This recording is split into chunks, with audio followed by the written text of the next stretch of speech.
Buenos días. Parece que las vacaciones de agosto ya han terminado, al menos para todos y todas las que hemos podido disfrutarlas. Comenzamos una nueva temporada de trabajo, de estudios o de otras actividades. Yo la comienzo con la lectura de un nuevo relato inédito que se titula Aire y es un pequeñito homenaje a Emilia Pardo Bazán, que escribió un cuento titulado de la misma forma. Comenzamos. La fascinación que había sentido hizo que los folios deslizasen de sus manos. A continuación, sintió tal desconcierto y sobrecogimiento que creyó marearse, como si el suelo desapareciera bajo sus pies.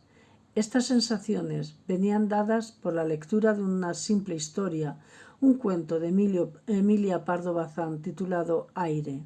En él, la escritora hablaba de una loca interna en un manicomio, pero no era una loca agresiva ni peligrosa, sino una de esas locas de agua mansa, sin arrebatos, sonrientes, dulces, apacibles en apariencia, presas de locuras del aire, como lo había sido la Ofelia de Hamlet. Esta pobre chica se había convencido de que no era nadie, solamente aire, sin ni siquiera poseer un cuerpo. Llegó a esta convicción porque su novio la apremiaba para que le entregara lo que ella defendía con tesón. Su pureza, su honra, su acérrima defensa provocó en él una reacción de sumo desprecio, por lo que le dijo que no era nadie, que era más fría que el aire. Cecilia, que así se llamaba la joven, se recluyó en sí misma, repitiéndose que no había podido satisfacerle porque solo era aire. Marta dejó que su mente vagase y casi sin darse cuenta se encontró pensando en la sociedad decimonónica en la que una joven de clase humilde conocía innumerables obstáculos para mantenerse pura. No faltaban los señoritos pretendientes, conquistadores de sirvientas, modistillas, tenderas o niñeras, a las que no dudaban en abandonar una vez la conquista realizada, o a la que impedían encontrar un camino propio en la vida, ya que a partir de entonces pasaba a depender de su dueño. Como muestra tenemos a Fortunata, seducida y enamorada de Juanito Santa Cruz, casado con Jacinta. Una vez caída en las redes del seductor, Fortunata ya no encontró la forma de reconducir su vida y cuando pretendía intentarlo, aparecía el señorito Santa Cruz para impedirlo.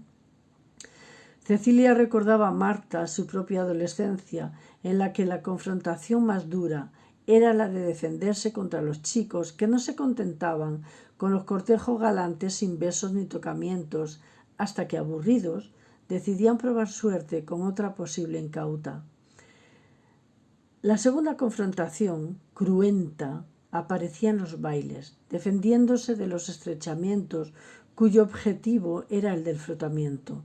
Relaciones impuestas por un estado autoritario e implacable en el que ni unos ni otros encontraban satisfacción. Del mismo modo, Cecilia, decidida a defenderse y conservar el respeto social, se vio abocada a la lectura. No obstante, la conmoción más profunda llegó al hilo de las líneas. Las palabras escritas le hicieron visualizar a Gloria, que a ella había conocido muy bien. También Gloria, como Cecilia, era costurera y estaba convencida de que no era nadie, de que no comprendía nada y de que no sabía nada. Su rostro se iluminaba con una sonrisa indefinida e inescrutable, cual Mona Lisa en su cuadro. En aquellos momentos era dificultosísimo averiguar si comprendía o no, si aceptaba o no, si había escuchado o no. Sus risas eran estremecedoras, pues se veía claramente que reía, si bien su prolongamiento impedía la diferenciación entre risa y el llanto. Hasta tal punto que los que la rodeaban cesaban en sus propias risas sin saber bien lo que estaba ocurriendo. A Gloria le llevó muchos años el construir un cofre hermético con sus risas y sus sonrisas. En él encerró con llave los gritos de su marido, los enfados virulentos y gesticuladores, su desprecio por no ser una mujer audaz como las de algunos de sus amigos, el intento de infelicidad de él e incluso el intento de abandonarla por otra mujer cercana a la familia. Dentro de aquel cofre había varios compartimentos. En el segundo encerró las acusaciones de infelicidad de otros familiares hacia ella, e incluso sus desprecios. En el tercero encerró su hastío moral, su cansancio vital, el agotamiento del trabajo sin fin, de la asunción de las tareas más difíciles y complicadas, el cuidado de los hijos, los milagros para cocinar hasta cada final de mes, y sobre todo encerró sus sueños, sus ilusiones, sus esperanzas. Aún quedaba un pequeño compartimento en el que encerró la esperanza de que sus hijos cuidaran de ella como ella anhelaba. Sus hijos escogieron caminos incompatibles con sus esperanzas. No la abandonaron, pero sus vidas no correspondían a lo que ella había deseado, y tampoco la convirtió en la matriarca directora de hijos y nietos, como había ocurrido con algunas de sus hermanas. En cambio, sus ojos dejaron de mirar al presente y al futuro, se volvieron hacia el pasado, aquel pasado que pudo haber sido y no fue. Se refugió en la idea de que su vida habría sido mucho mejor de no haber cometido el error de dejarse llevar por el orgullo en su juventud. Su vida se adornó con la nostalgia de aquel pasado que nunca fue, de la melancolía que nunca sería, y aceptó la parte de cuidado que le brindaron sus hijos, dejándose atender como si de una niña se tratara, no de una matriarca. Y así vivió, presa de su sonrisa como defensa y protección de una sociedad que no era la suya, de unas imposiciones de invisibilidad que nunca aceptó, de la angustia de la que su vida nunca cambiaría, de la amargura de que pasaba por la vida sin ser ella, de no ser nada más que una sonrisa que iluminaba su rostro sin expresar casi nada, aceptando ser dependiente, objeto de burlas o de respeto. Gloria era una sonrisa que alegraba y acongojaba a partes iguales.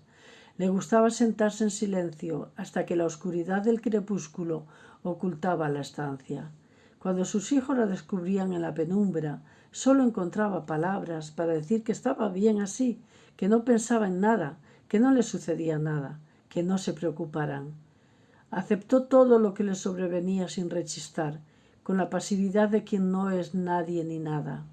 A veces le bastaba sentirse acompañada sin hablar, sin participar, sin molestar, como una seta crecida en el salón sin saber cómo.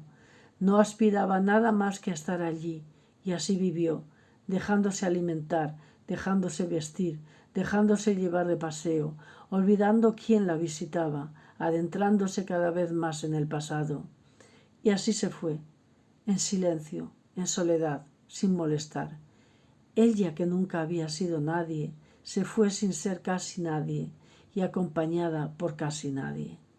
Dejó su recuerdo el dolor de su desaparición, a pesar de que se había convencido de que no sabía nada, no comprendía nada y de que no era nadie.